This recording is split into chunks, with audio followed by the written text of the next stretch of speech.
नमस्कार बच्चों, YouTube channel शिक्षालय में आप सभी का स्वागत है। मेरा नाम है रेणु यादव। आज इस YouTube चैनल के माध्यम से हम पढ़ने वाले हैं एल्काइंस के बारे में। आपको याद होगा कि हमने अनसैचुरेटेड हाइड्रोकार्बन की स्टडीज़ शुरू की थी। अनसैचुरेटेड हाइड्रोकार्बन के दो एग्जाम्पल्स होते हैं, एक एल्कीन जिसके बारे में हमने कल ब्रीफली पढ़ा, और दूसरा ग्रुप कहलाया जाता है एल्काइन। आज हम एल्काइन के बारे में पढ़ने जाते हैं। पहले तो बात ये समझ लीजिए कि एल्काइन है अनसैचुरेटेड हाइड्रोकार्बन का एक एग्जाम्पल है, और जो अनसैचुरेटेड होते हैं वो अनस्टेबल होते हैं। ठीक है ना। अनस्टेबल का मतलब ही है कि रिएक्टिव होते हैं। क्यों रिएक्टिव होते हैं ये एक बार फिर से जान लेते हैं। मैं हर एक लेक्चर में आपको थोड़ा थोड़ा बेस ज़रूर बताऊंगी, ताकि अगर आप पुराना लेक्चर नहीं भी पढ़ रहे हैं तो आपको शुरुआत से पता हो कि एग्जैक्टली कैसे होता है कार्बन का, कैसे वर्किंग होती है वैलेंसी इलेक्ट्रॉन्स अपने शेयर करने के लिए। Okay, carbon atomic number 6, configuration 2 और 4। आप जानते हैं कि कार्बन के बाहर वाले शेल में 4 इलेक्ट्रॉन हैं। और अब आप ये भी बहुत अच्छे से जानते हैं कि किसी भी एटम के लिए उसकी वैलेंसी को सेटिस्फाई करना ज़रूरी होता है।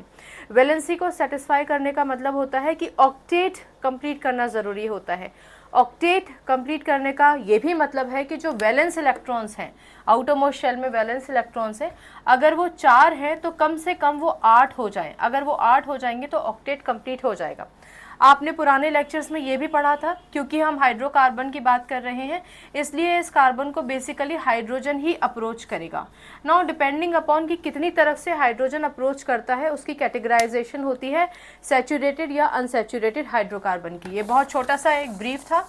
चलिए, एल्काइंस की हम पर्टिकुलरली बात कर रहे हैं। एल्काइंस का एक फॉर्मूला होता है CnH2n-2।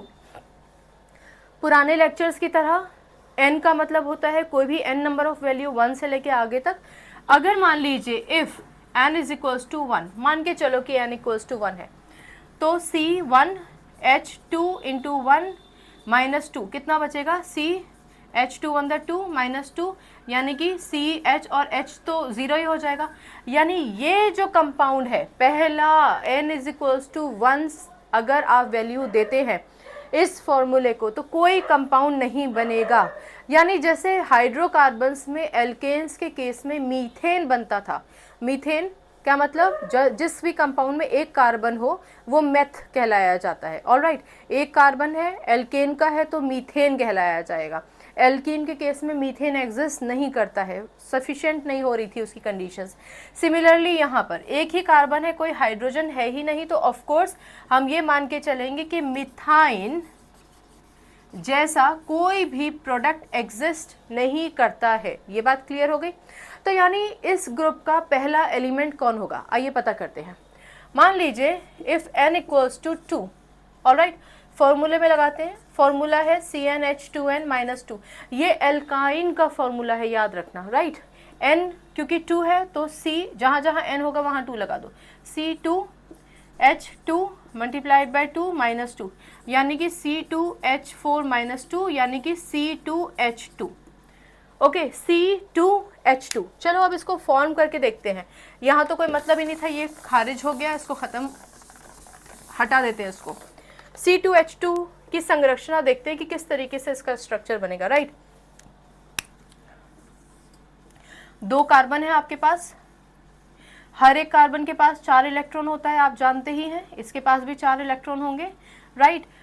4 इलेक्ट्रॉन का मतलब है कि चारों तरफ से इसको किसी न किसी से बॉन्ड हो जाना चाहिए, पर अगर ऐसा होता है तो वो सैचुरेटेड कहलाया जाता है।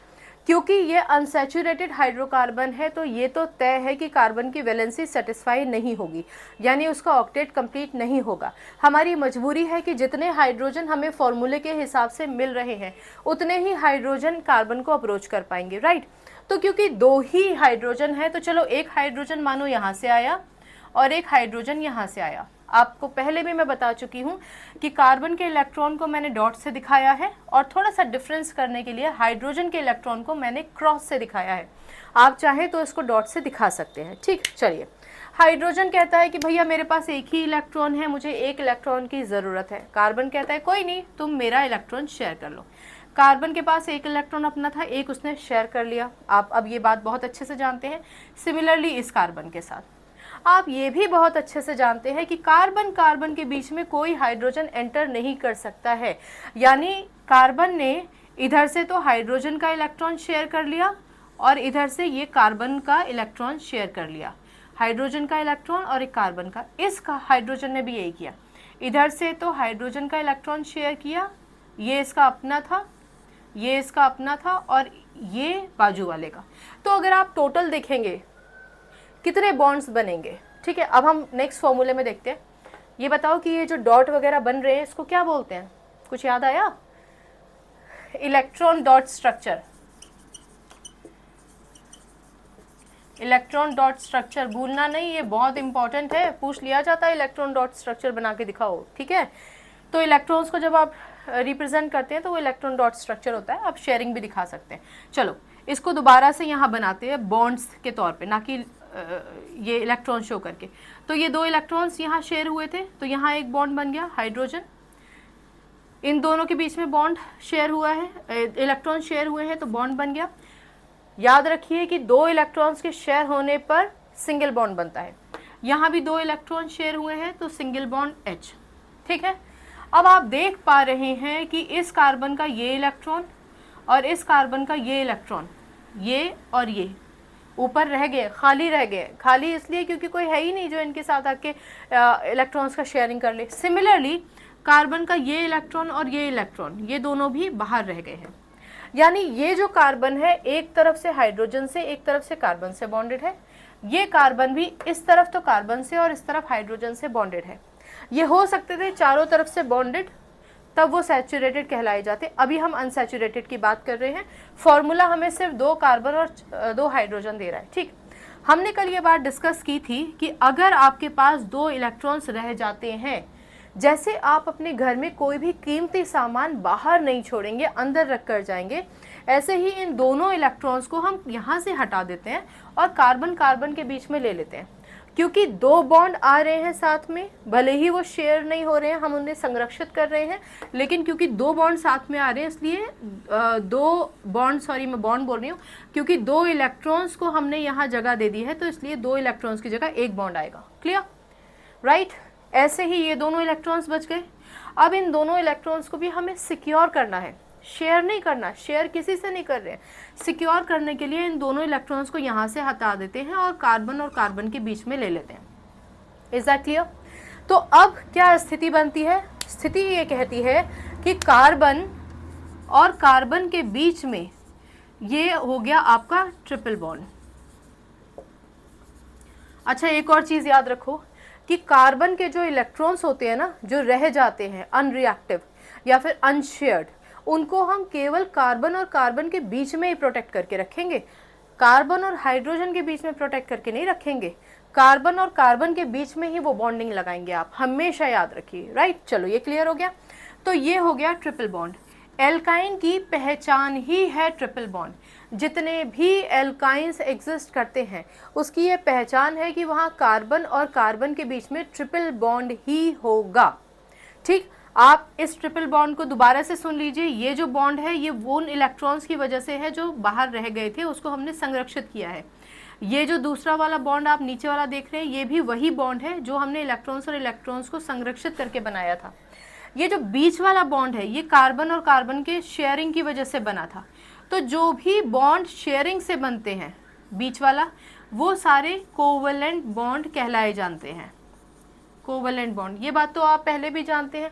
अगर इलेक्ट्रॉन्स शेयर हो रहे हैं तो वहाँ कोवलेंट बॉन्ड बनेगा।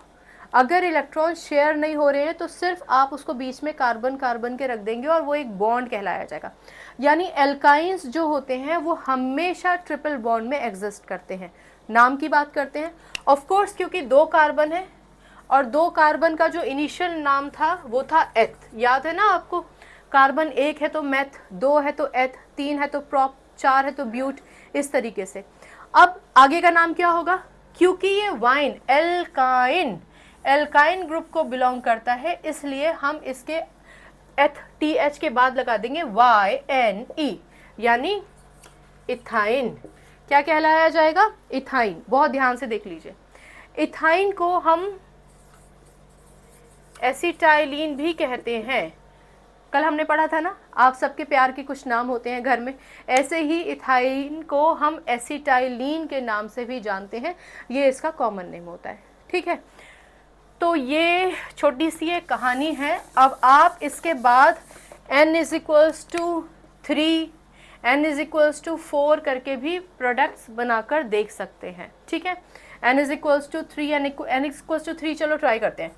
CnH2n - 2। ठीक, आई होप बाकी आपको क्लियर हो गया होगा। चलो ये बनाकर देखते हैं। हालांकि बहुत ज़्यादा आगे तक आपके सिलेबस में है नहीं और इतना काम भी नहीं आएगा आपके। इथाइन को एसिटाइलिन बोलते हैं, मैं आपको बता चुकी हूँ। ठीक, चलो ये बनाकर देखते हैं। C3H2 × 3 - 2, C3 3 to the 6 - 2 यानी C3H4। C3H4 आपको पता है ना कि जब फॉर्मूला इतना कॉम्पैक्ट होता है तो वो मॉलिक्यूलर फॉर्मूला कहलाया जाता है। चलो यहाँ समझते हैं दोबारा से, फिर देखते हैं। C3H4 है, हमें यहाँ डिस्ट्रीब्यूशन करना है हाइड्रोजन का 3 कार्बन के बीच में। चलो बनाते हैं। कार्बन 1 4 इलेक्ट्रॉन, दूसरा कार्बन अपने 4 इलेक्ट्रॉन के साथ, तीसरा कार्बन अपने 4 इलेक्ट्रॉन के साथ। राइट, इसके पास है 4 ही हाइड्रोजन है। तो मान के चलते हैं कि एक हाइड्रोजन यहाँ से आया, एक यहाँ से आया, एक यहाँ से आया। ऑलराइट, चलो एक इसको दे देते हैं, एक यहाँ से आ गया। तो जब आप डॉट से दिखाते हैं किसी भी स्ट्रक्चर को और शेयरिंग को, तो इलेक्ट्रॉन डॉट स्ट्रक्चर होता है।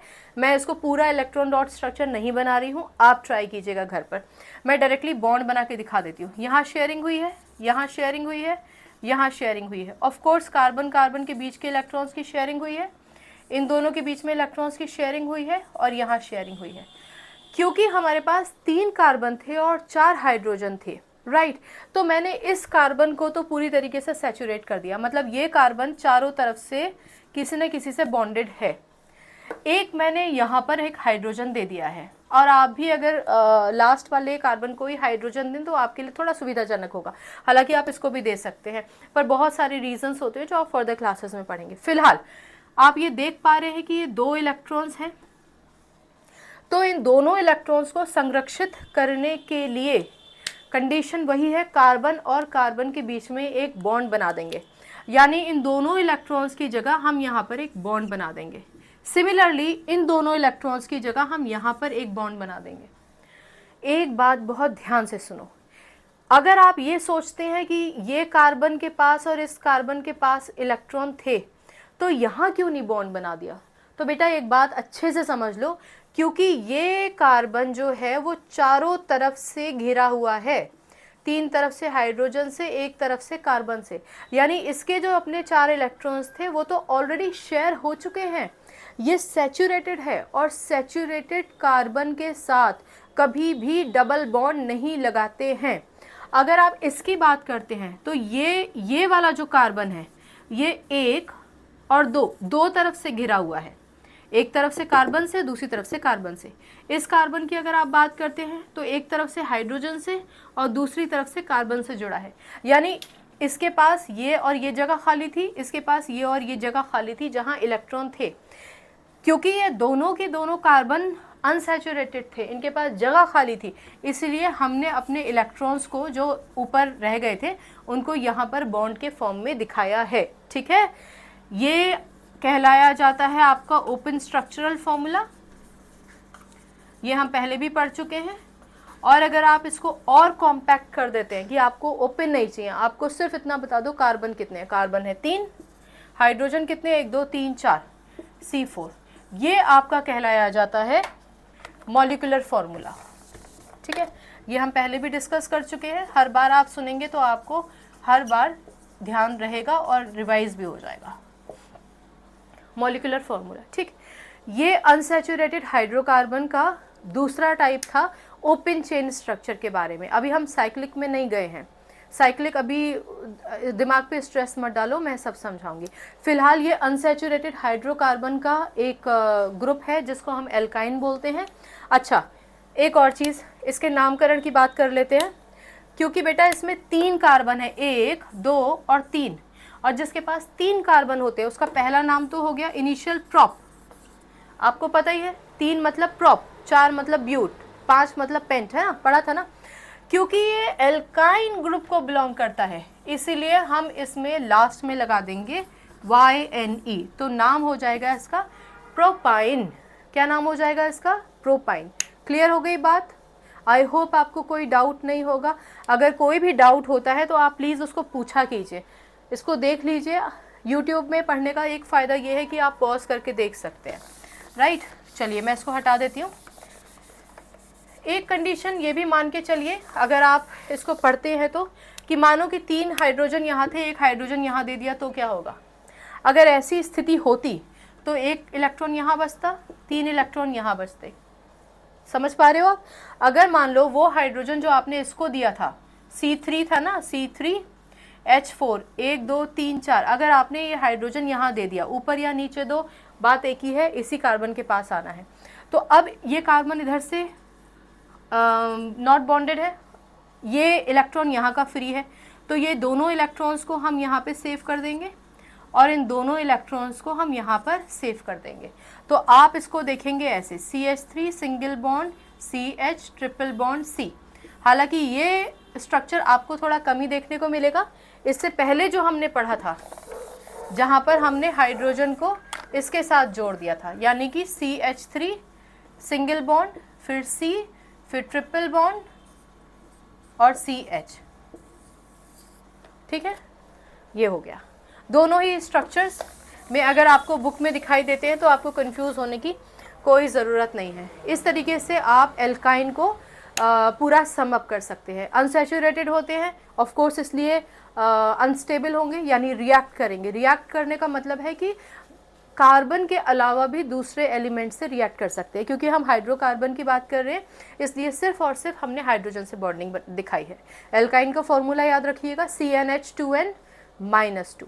ऑलराइट, चलिए आज के लेक्चर में इतना ही। भी कोई कन्फ्यूजन हो तो मुझे पूछ लीजिएगा। केमिस्ट्री से अपनी केमिस्ट्री अच्छी बनाइए, शिक्षा ले आइए, और हमेशा याद रखिए अगर आपने जीवन में कुछ सोच के रखा है तो वो ज़रूर पूरा होगा। इससे कोई फ़र्क नहीं पड़ता कि आपके टीचर क्या कह रहे हैं। हो सकता है आपके टीचर आपको एवरेज, बिलो एवरेज मानते हैं, कोई फ़र्क नहीं पड़ता।